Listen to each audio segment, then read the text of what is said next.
MTS versus हवलदार कौन सा post सही रहेगा ऑप्ट करने के लिए? तो ये कमेंट मेरे को बहुत सारा आ रहा था, तो इस वीडियो में मैं शेयर करूंगी हवलदार हमें चूज करना चाहिए या फिर MTS. So without any further delay let's start the video. First selection process का बात कर लेते हैं। जैसे कि ये एग्जाम का नेम है एसएससी एमटीएस वर्सेस हवलदार, लेकिन हम लोग मोस्ट ऑफ द टाइम बोलते हैं एसएससी एमटीएस, तो बहुत लोगों को कंफ्यूजन होता है कि ये सिर्फ एसएससी एमटीएस का ही एग्जाम है, बट इसमें हवलदार का भी साथ ही साथ सिलेक्शन हो जाता है। जैसे कि एसएससी एमटीएस में अगर आपको सिलेक्ट होना तो सिर्फ आपको एक सीवीडी कंप्यूटर बेस्ड एग्जाम देना होगा और फिर डायरेक्ट आपको फाइनल रिजल्ट का वेट करना होगा, तो आपका एमटीएस में सिलेक्शन हो जाएगा। बट आपका प्रेफरेंस अगर हवलदार है तो आपको पहले एक कंप्यूटर का एग्जाम देना होगा जो एसएससी एमटीएस के लिए और हवलदार के लिए सेम ही होता है, और साथ में आपको फिजिकल टेस्ट देना पड़ेगा। उसके बाद आपका फाइनल रिजल्ट आएगा। अब बात कर ले तो कौन कौन सा डिपार्टमेंट हम लोग को मिलता है जब हम लोग एसएससी एमटीएस ज्वाइन करते हैं। तो हम लोग को डिफेंस मिल जाएगा, पोस्टल मिल जाएगा, रेलवेज मिल जाएगा, बहुत सारी मिनिस्ट्रीज मिल जाएगी, इनकम टैक्स डिपार्टमेंट मिल जाएगा। ये सारे डिपार्टमेंट्स है जो एसएससी एमटीएस के थ्रू हमें मिलता है।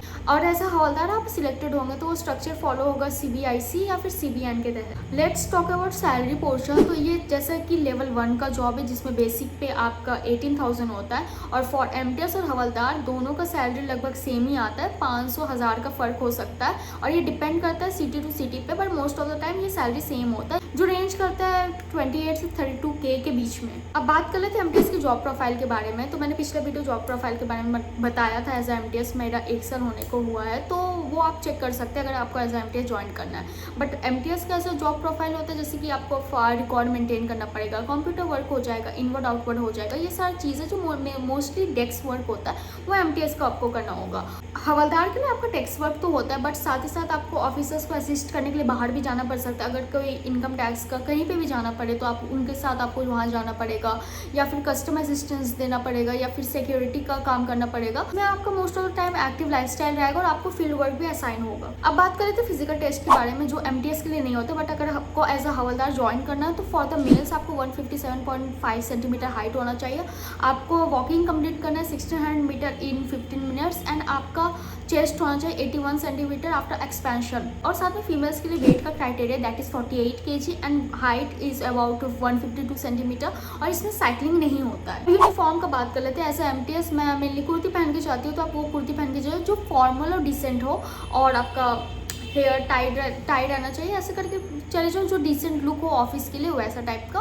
और फॉर हवलदार आप घर के कपड़े भी पहन के जा सकते हो, लेकिन साथ में आपको यूनिफॉर्म भी पहन के जाना पड़ता है। अब बात कर लेते हैं वर्क प्रेशर के बारे में। जैसे एमटीएस का है, जैसे पर्टिकुलरली 9 to 5 जॉब है, वैसा सेम हवलदार का भी है। अगर आप हवलदार में और अपने ऑफिसर्स के साथ आपको अगर फील्ड वर्क में जाना पड़े तो आपको वहाँ पे पता नहीं है कि आप कितने देर बाद छूटोगे, कब तक टाइम लगेगा, तो वो चीज़ एक फैक्टर हो सकती है कि कितने लेट तक वहाँ पे रहना पड़ेगा बस। बट ऐसा एमटीएस आपका मेनली 9 to 5 का जॉब और सारे काम ऑफिस आवर्स के बीच में ही हो जाता है, तो 5:30 बजे तक आपका सारा काम कंप्लीट हो जाता है और आराम से आप घर जा सकते हो। लेकिन 2-3 एक्सेप्शंस होते हैं। कभी कभी क्या होता है, अगर आपका डिपार्टमेंट है वहाँ पे अगर कोई प्रोग्राम होने वाला है या फिर कोई ऑडिट हम लोग को जैसे हुआ था, तो हम लोग को 7:30 बजे तक रुकना पड़ता था ऑफिस पे। मेनली सारे लोग चले जाते थे, अब मेरा ही डिपार्टमेंट के लोग हम लोग 7:30 बजे तक रुकते थे।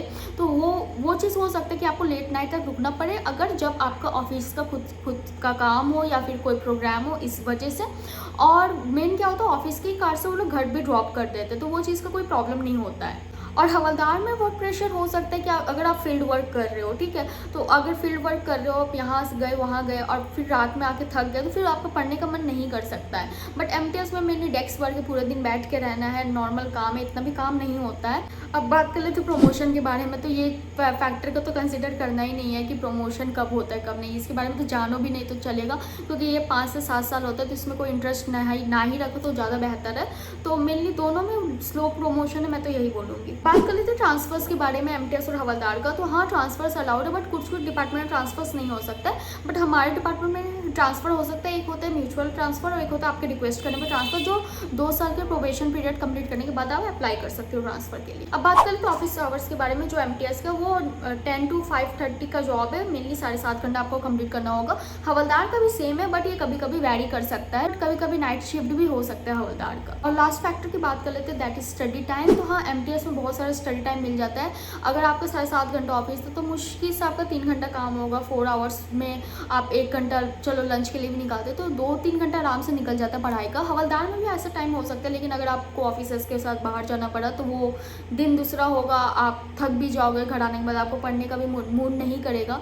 तो ये चीज़ आप देख के कंसिडर कर सकते हो कि आपको हवलदार चूज़ करना है कि एमटीएस चूज़ करना है। अब बात कर लेते हैं which is better, havildar better है या फिर एमटीएस बेटर है। जो लोग ऑफिस में डेस्क वर्क करना चाहते हैं, आराम से बैठ के काम करना चाहते हैं, उतना एक्टिव लाइफस्टाइल नहीं चाहिए, या फिर आराम से उनको टाइम चाहिए कंफर्ट के साथ घर के कपड़े में पहन के, तो वो एमटीएस चॉइस कर सकते हैं। और हवलदार वो चॉइस कर सकते हैं जिनको फिटनेस का थोड़ा शौक है, या फिर वो लोग को एक्टिव लाइफस्टाइल चाहिए, फील्ड वर्क चाहिए, डिफरेंट एरियाज में फील्ड वर्क चाहिए कि किस तरीके से काम होता है, साथ में जिनको यूनिफॉर्म चाहिए तो वो ऑप्ट कर सकते हैं हवलदार के लिए। तो ये रहा एमटीएस वर्सेस हवलदार का कंपैरिजन। उतना भी डिफरेंस नहीं है, बट एक uniform is the main factor between this. So mainly mostly सारा चीज़ सेम है, ऑफिस आवर्स भी सेम ही रहता है, बट है कि आपको यूनिफॉर्म मिलता है, कभी कभी पहन के जाना होता है, कभी कभी फील्ड ड्यूटी आ जाता है, ये चीज़ एक्स्ट्रा है। तो that's all for this video. If you like my video please do subscribe to my YouTube channel. Till then bye.